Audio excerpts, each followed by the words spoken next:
Hello everyone, today I have a book review for you. The Book of Rhymes, The Poetics of Hip Hop by Adam Bradley. What is this book really about? Well, it's a book about rap music and it's written by a professor of English, so not a rapper himself. And that shows from the book that he doesn't have that rapper understanding of this music.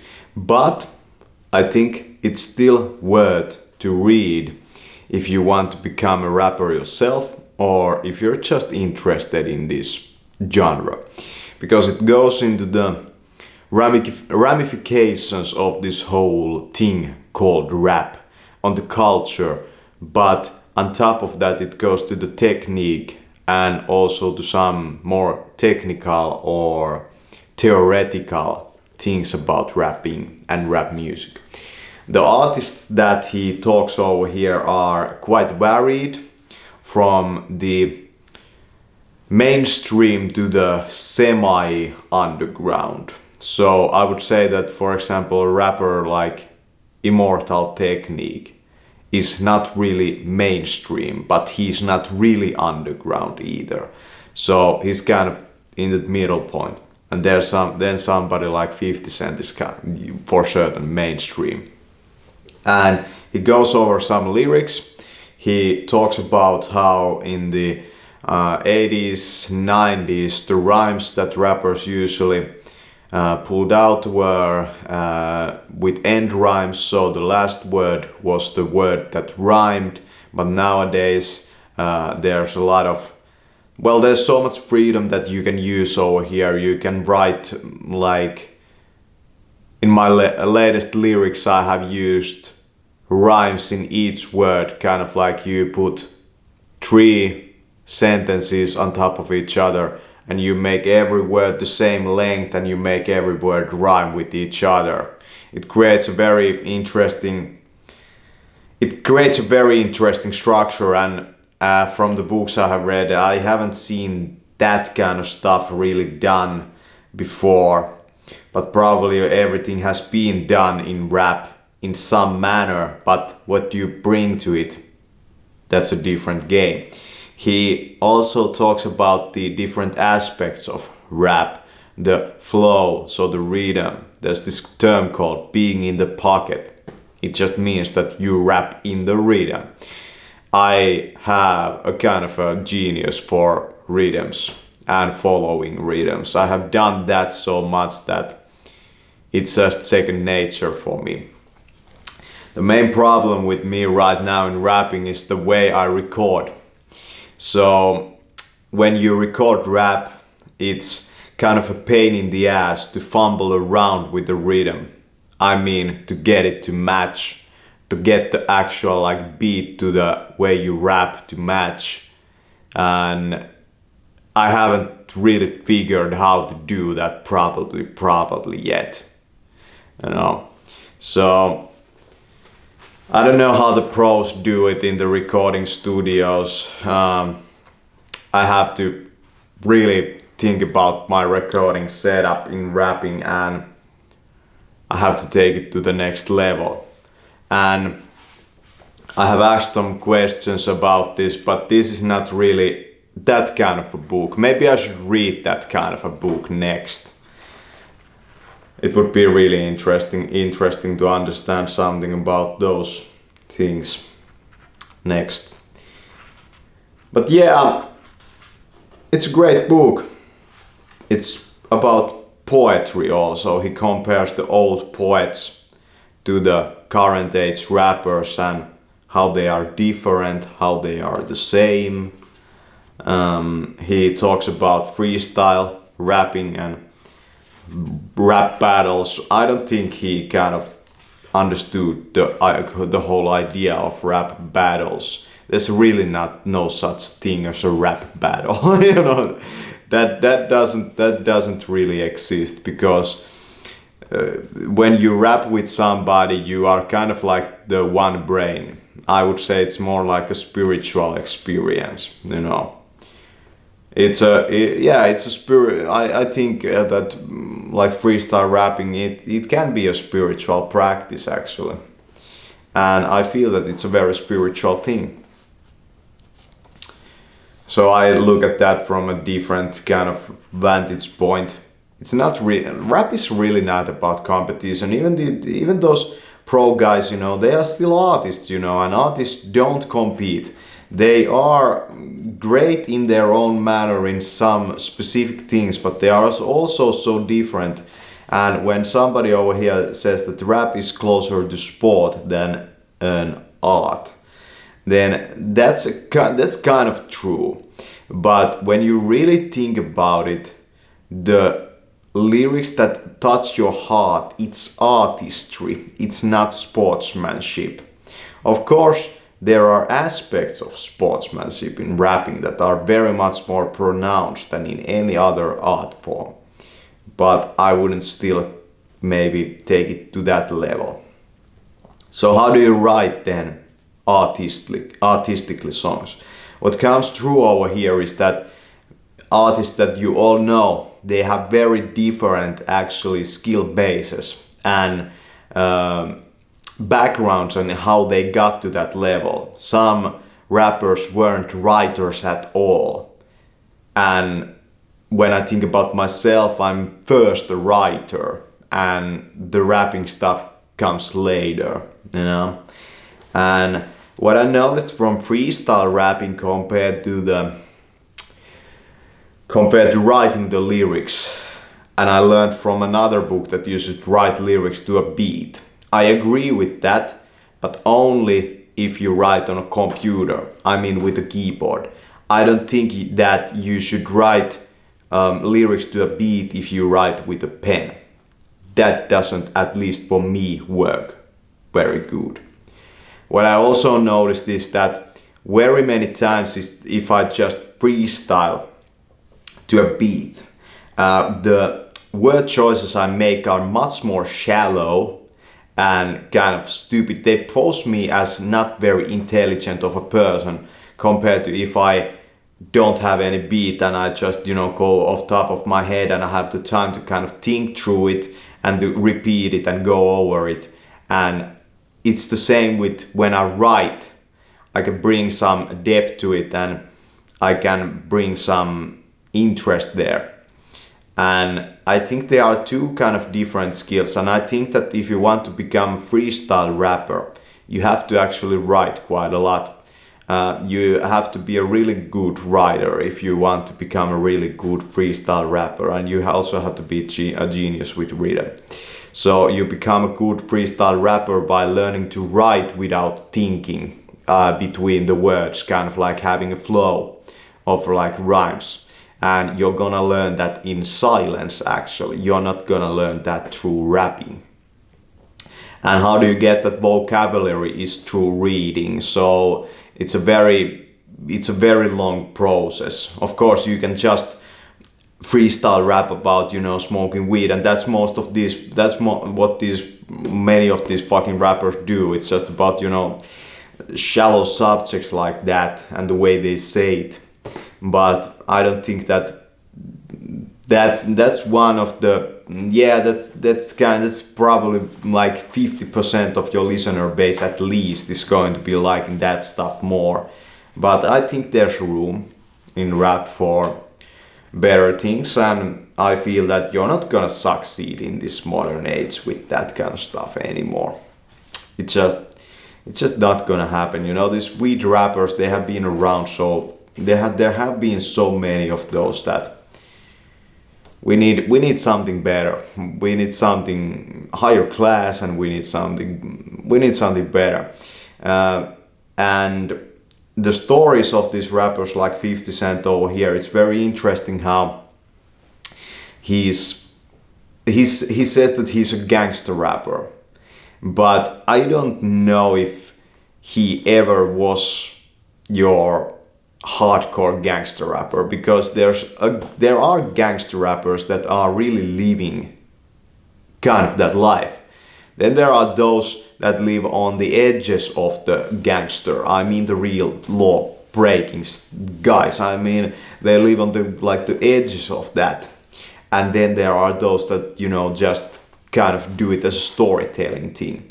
So there are like real gangster rappers, there are gangster rappers that live on the edges of that, and there are gangster rappers that are not living that life at all. I would say that the third one of those has been kind of what I have been trying.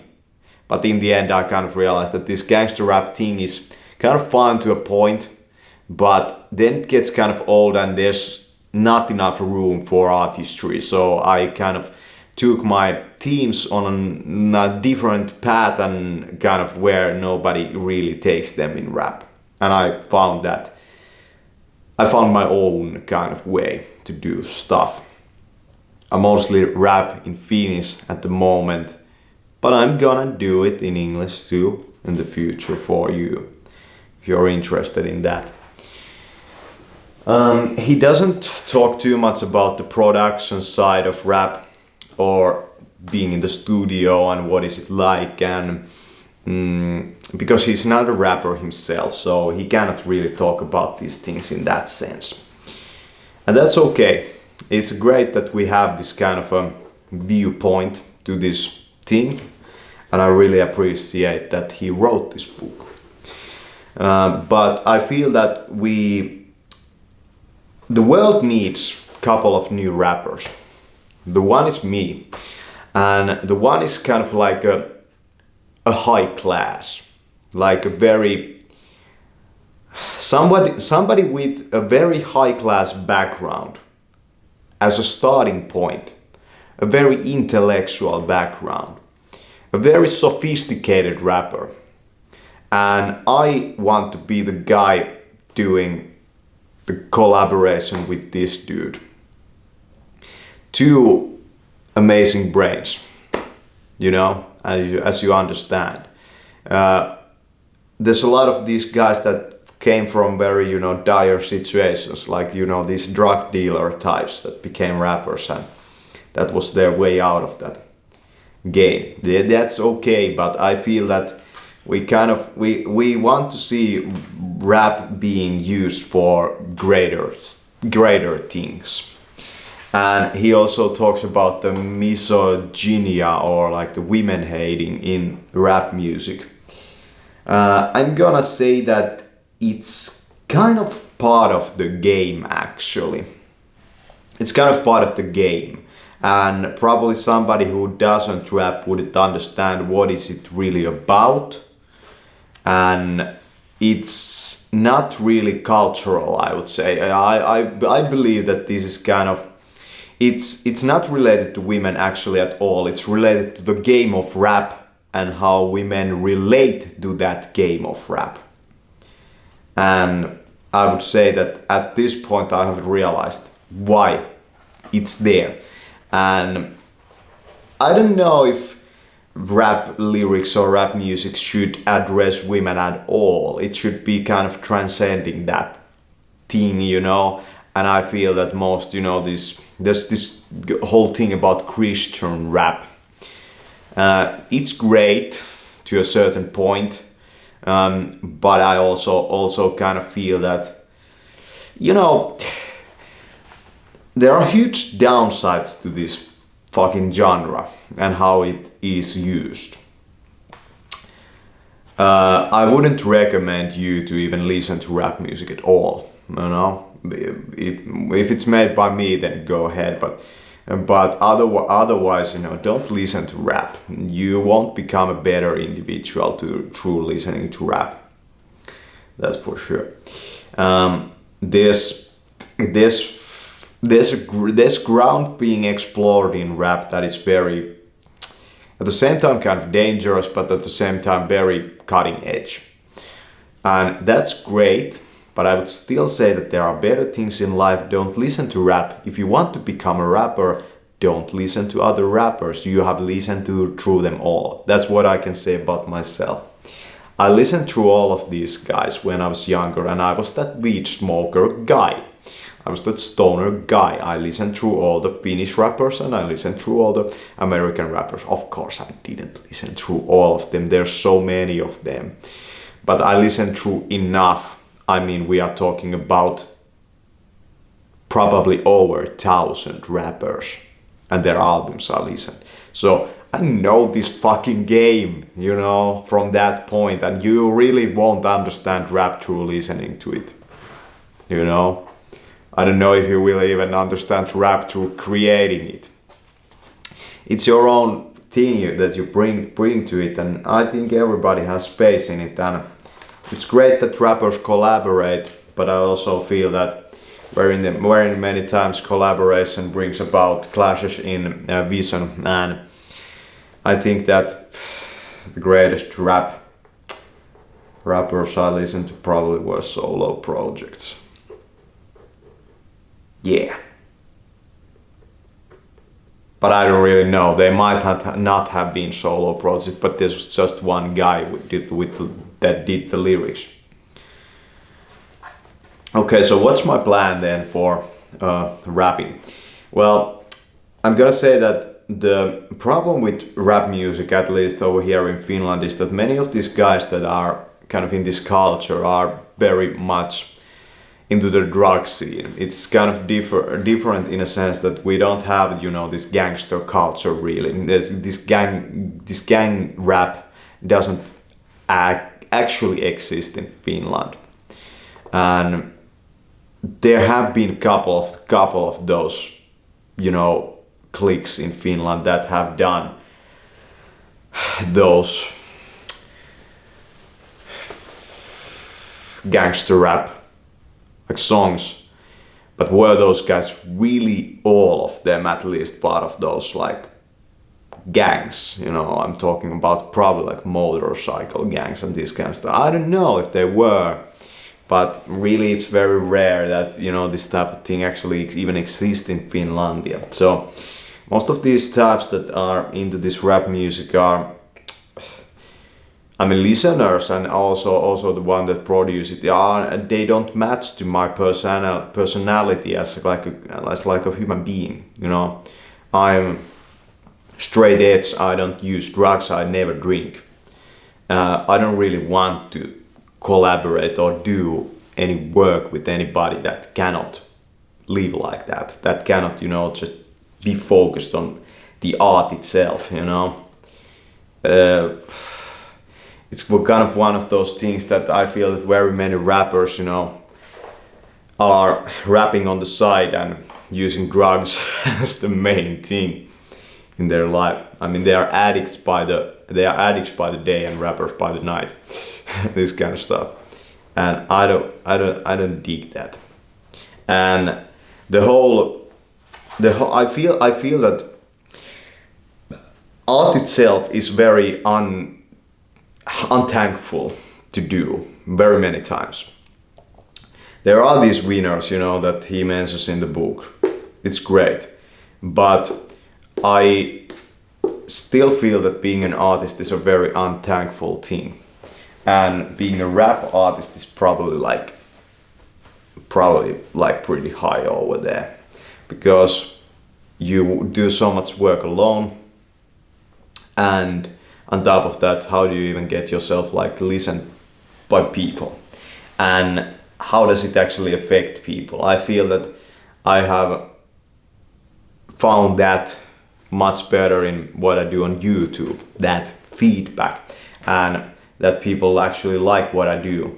So I have right now started to think about the rap that I do in a kind of a different manner. I'm a YouTuber for the people that are around me primarily, and this is another one of those skills, and it's like a project that I talk about on my channel in different facets. And I would want to be known as a YouTuber who raps, but more importantly, I would want to be known as an artist who is a YouTuber, who raps, who writes, who does all of these things, while at the same time I'm also so much more. I'm also a human being, you know, with a life. And many of these rappers, they try to bring that through their kind of music, but very many times I feel that they lose their kind of life, their kind of their soul, when they get bought by these big record companies and they don't really have that outlet for their life anymore. And that's when they start to many times suffer. I don't know if this suicide thing prone to many artists has been so prevalent in the rap game. I would suspect not. And what I feel from rapping compared to singing is that singing is not fulfilling. It's fun, but there's kind of a heart space hollowness when at least I sing. It doesn't bring me that. Thing that rapping brings me this satisfaction, but singing doesn't. I like to sing, and he talks about the voice over here, how the greatest rappers have great voices. Well, that's for certain.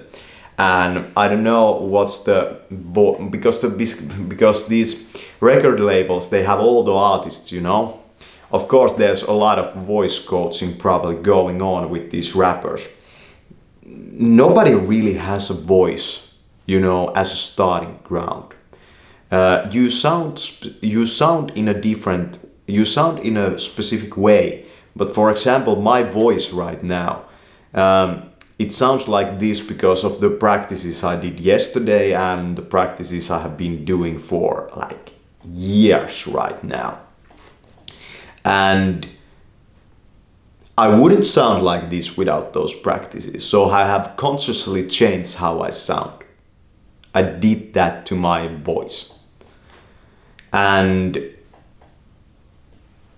the reasons why these things happen, there's a kind of a conspiracy actually going on with I would say that the fashion world and the rap game and the music game and artistry in general, they are in a conspiracy, The fashion world is one of the biggest things that can help you if you want to take your artistry to the next level. That's what I feel. That's what I have seen.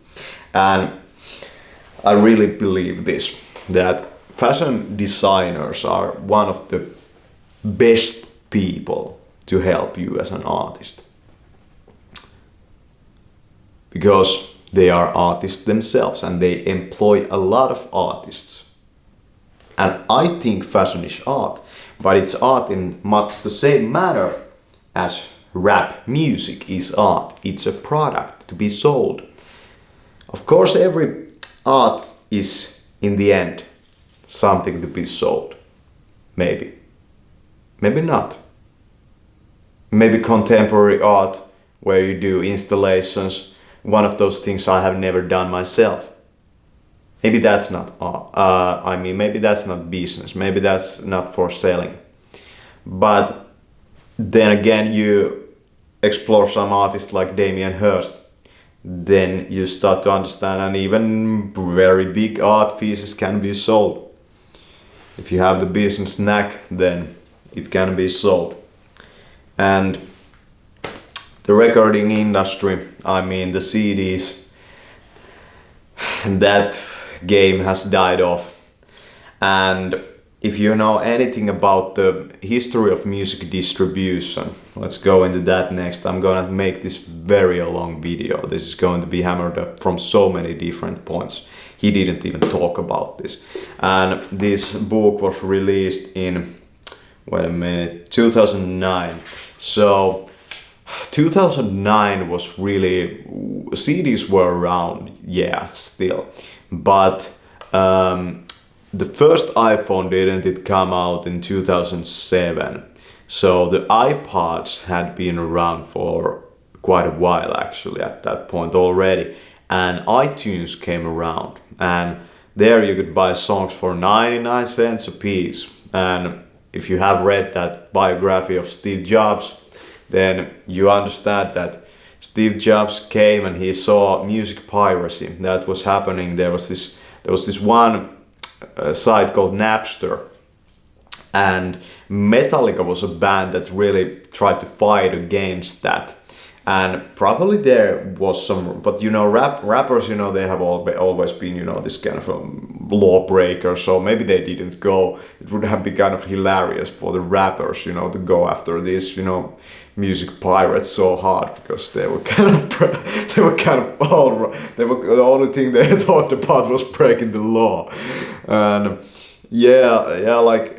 I don't really know, like nowadays, you know, music it's just these streaming sites, you know, YouTube, and we have the content ID, so who knows who makes money off of this. And a lot of this music is also being used for advertising different products, and there's a lot of shady dealing going in the record companies with the military industrial complex, and also the big pharma, also McDonald's, fast food restaurants, the video game industry. And there's a lot of, you know, this shady dealing going on, and rappers are one of the best, you know, like underground hypnotists out there, because with rhyming you can talk about, and you can inject ideas to the minds of the listeners.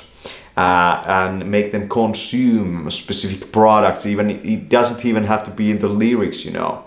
And sometimes it's very clearly there in the lyrics. And it's clear that the mainstream music, it's about the mainstream consumer. It's about the dumbed down individual. That's just plain simple as that. That this stuff is fucking toxic to you, this music even. You shouldn't even fucking go near this music. And then when we are talking about, you know, the underground, the underground is more about the artistic vision, and then it's about, you know, it's a lot of rap music is about fucking drugs.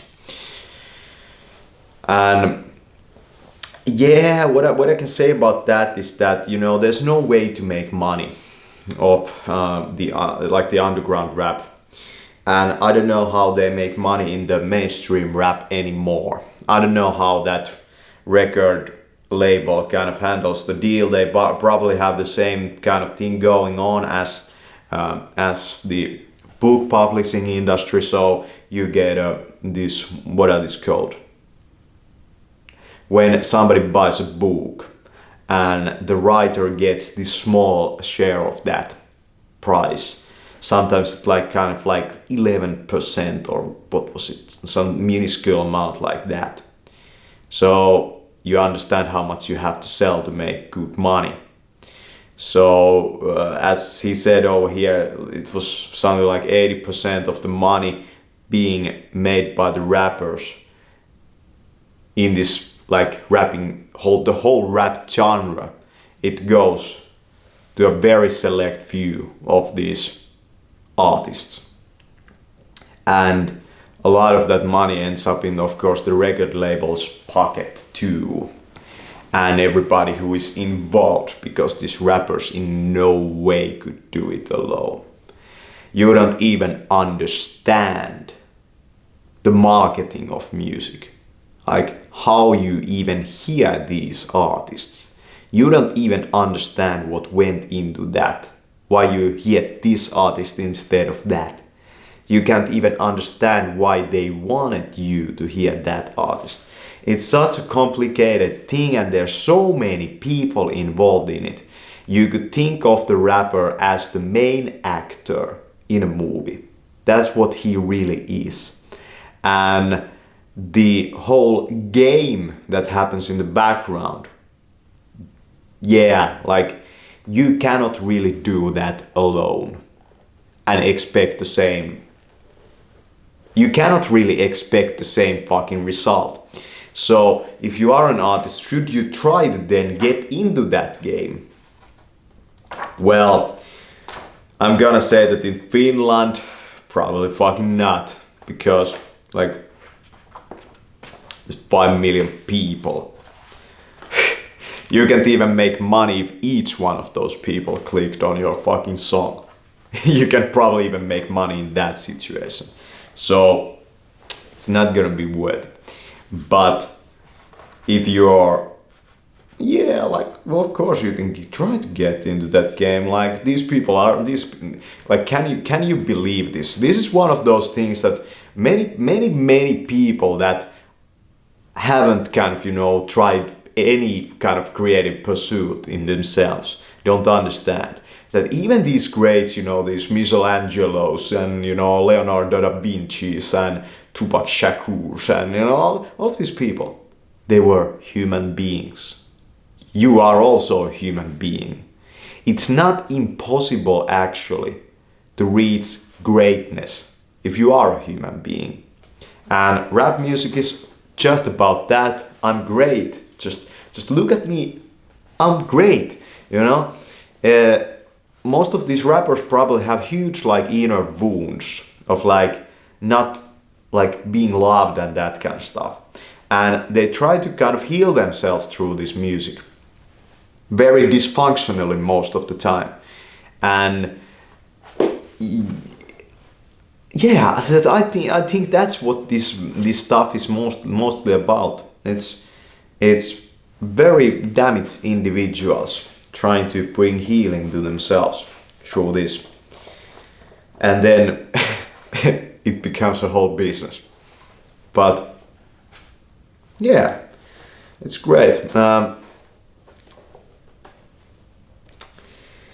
But I see over here that there's huge limitations as an artist to be just a rapper, you know. In the current age, I don't think that that's really enough. I really dig where I'm going right now with what I do and what I have built. I really dig what I'm at the moment already achieving with my lyrics and how I write stuff. I don't really dig that I don't have the skills to make the whole music, that I have to use beats used by others. I don't like how I record stuff, but I like my own process, what I do and what I bring to the picture already. And even though this is my like newest art, full creation type of stuff, I like how I kind of can include it in my YouTube, kind of, and I also like how I can include my visual arts to this whole thing. So I think it's great that I built a couple of different puzzle pieces through writing so many years and through listening to so much music while I cycled and played rhythm games. I liked how in my past when I used to play the guitar and I was in an orchestra also, I learned some basic things about the music theory. And over here he talks about how Rakim was a saxophone player when he was young and played the saxophone. Well, I played this instrument called trombone. It's this where you it's in the same class of instruments as the saxophone. And it's not really, but it's a brass instrument. And yeah, like I learned the basics, but I feel that you can come to the rap scenes through so many paths. It's very different than many other music genres, you know. As I said over here, there was a lot of these rappers who weren't even writers, you know, who couldn't even write lyrics. And over here he talks about ghostwriting. So in the mainstream scene, there's probably a lot of rappers that actually get their lyrics from the record companies, that they have writers who write those lyrics for the rappers. And do I think that that's a sham? Well, no, not really, because when you are trying to create something really good, in some situation it might be better actually that somebody else does the work and you focus on what you're good at. But at the same time, I kind of feel that the rapper should be the one who wants to say this thing. But I also feel when we talk about that, we can go to the subject of influence next, and it's that I feel personally that if you just as a rapper listen to some other person's created beat, that beat is going to influence your lyrics somewhat and the themes that you're writing. So it's not really your lyric at all. It's always inspired by something. And I also feel that it can go both ways, so that the beat maker can be inspired by the lyric also to create a specific type of kind of beat to kind of portray that. And I feel that because I'm a visual artist originally, then I have that, you know, skill of looking at something and just bringing my artistry to that, kind of depicting that or abstracting that. How do you say that? Like I have that on a very meta level in my bones, you know, that's in my flesh. You know, I have done that so much.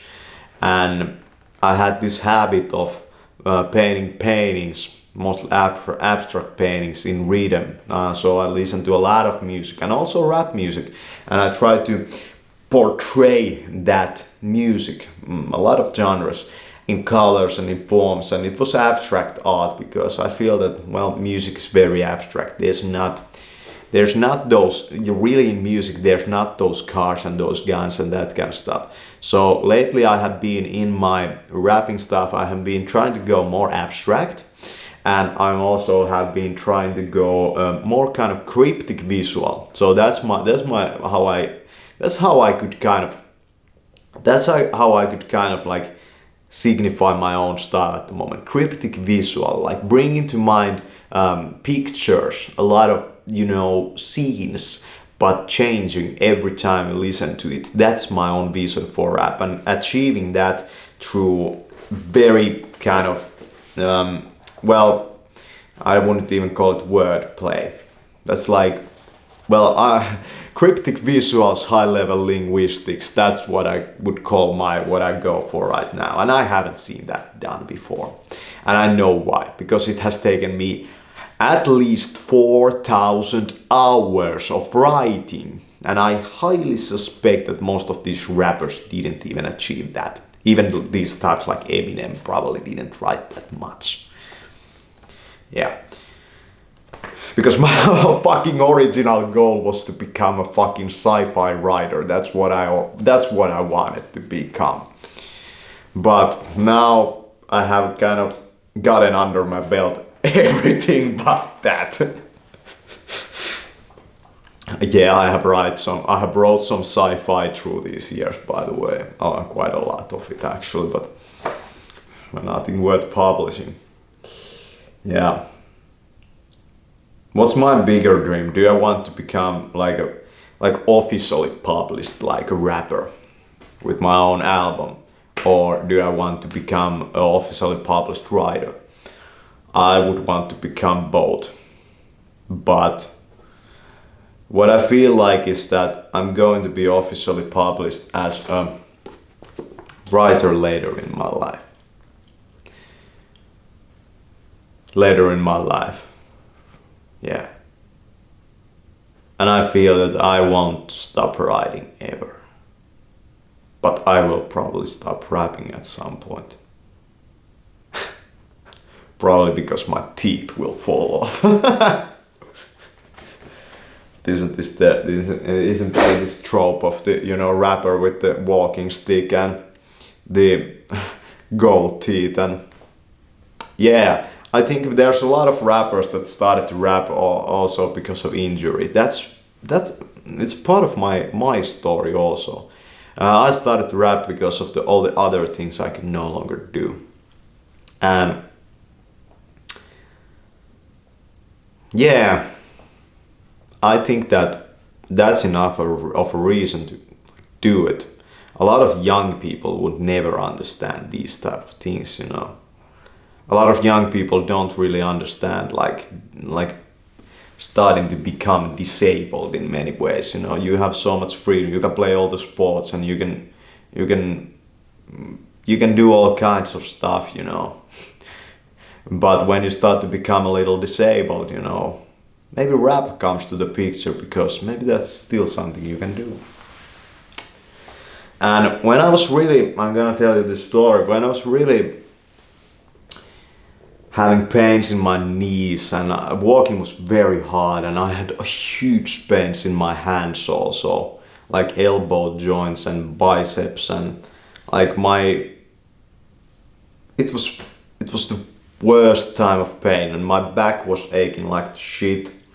I remember one day it was 2 or 3 years ago in the summer, I walked this, it was like a kilometer. It took me so many hours because I was going so slow. And I went to this kind of like a stack of hay that is like folded in this white plastic. And I sat on top of there, and I was just there. I was meditating, and I was there for many hours, and I was listening to this American rapper, and it never occurred to me that I could become a rapper myself. It just never occurred to me. Why didn't I just start fucking rapping right there? You know? It's one of those mysteries. I believe that this is one of the mysteries of rap, you know. At which point did you realize that I can do this? You know? At which point did you realize that?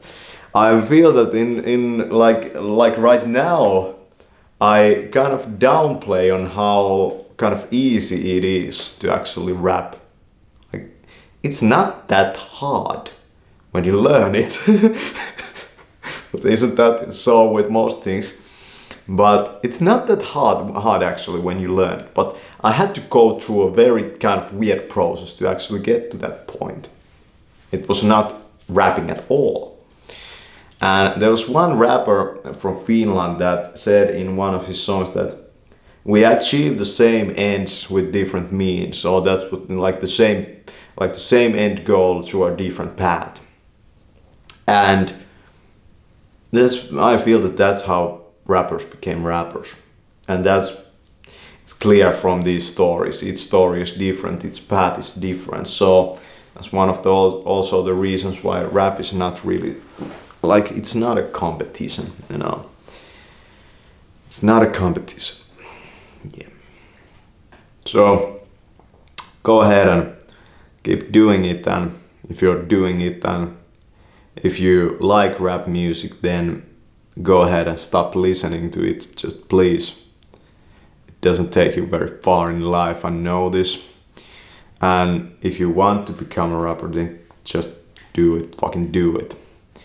And become a rapper. It's much better to be a rapper than be a listener of rap. That's what I can say. Holy shit, man. It's so different. It's kind of the difference between being a winner and a loser. Holy shit, man. And as I said, you know, the fashion industry can help you. One brand especially is Versace. Versace is the rapper's brand. You know, it's just at the moment, Versace is the rapper's brand. I also love Paul Smith clothes, but that's not really a rapper brand. But I'm gonna say that like get yourself designer clothes and you will start amazing things happen to you. There was this one rapper I haven't listened to a lot, but I heard a couple of verses from the guy, and the first thing I heard the guy say is that I wear designer clothes. Yeah. I was like, no way, no surprise. Yeah.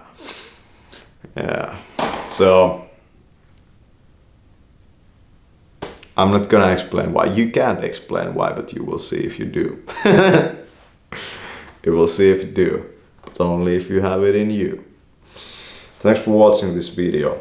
I bet that this was also almost an hour, but it's an amazing book.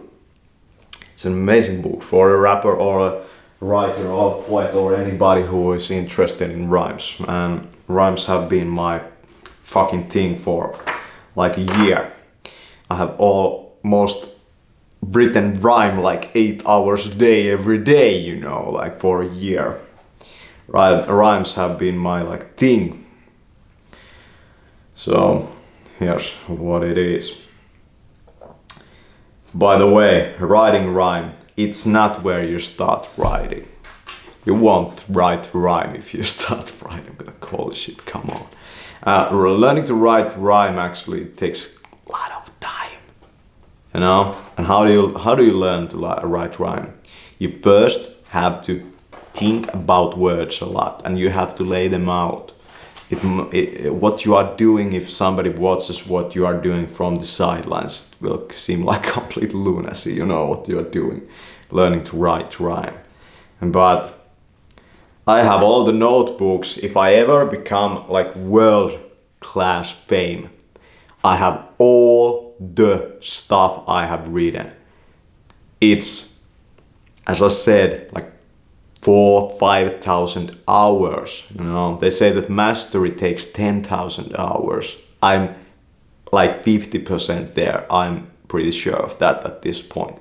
So, like, I have it all. So if somebody's really interested when I have died, for example, or when I'm in the later part of my career, like, how did this guy actually do that? Then everything's there. And it's not going to like make sense at all at some parts to you. And it didn't make sense at all what I was doing. But I'm starting to fucking realize what I have been doing through all of these years. Every kind of facet through my whole craft is starting to make sense. And I believe that it's starting to make sense to a lot of people also. If you are an artist, keep that in mind in your heart, that people are not going to understand it because you probably won't even understand it yet. And that's okay, and that's how it should be. And I'm going to end this talk by talking about the bling. I yet don't have a necklace. It's going to come in the picture next. Why do rappers wear bling? Well, it looks cool, but there's a deeper reason for that. Rappers wear bling for two reasons: protection and for pain. I mean, not hurting yourself. So you know that rappers, when you rap, you do all kinds of things with your hands. And you sometimes use a lot of force. Bling kind of guides you to kind of be a little easy on yourself, you know? Don't like hurt yourself so much. That's what bling does. And it also sounds fucking cool if you get this type of, you know, clackly cling clanks, especially if you wear designer jewelry. Then you get this kind of sound effects, you know. And I don't know if there are any of these, you know, rap artists, do they include those in their final recordings? It would be kind of hilarious to, like, you know, see some company like Versace, you know, like be one of the instruments, you know, the bling being one of the instruments in the song. I think that would be kind of cool also. So the last question before we quit is that, is the rapper an instrument in the rap track? Or is it just a poet or a singer, or well, what is he? Well, that's questionable. I would say that a rapper has to match the track. A rapper is a matcher, you know. He's not an instrument in that sense. He's a matcher, but of course he brings something of his own into it. But he he would more have to like understand what's the same over here that I do to this. That's my own opinion. The rapper is a macho. Thanks for watching this video. Book of Rhymes, the longest book review I have done so far. Thanks for watching.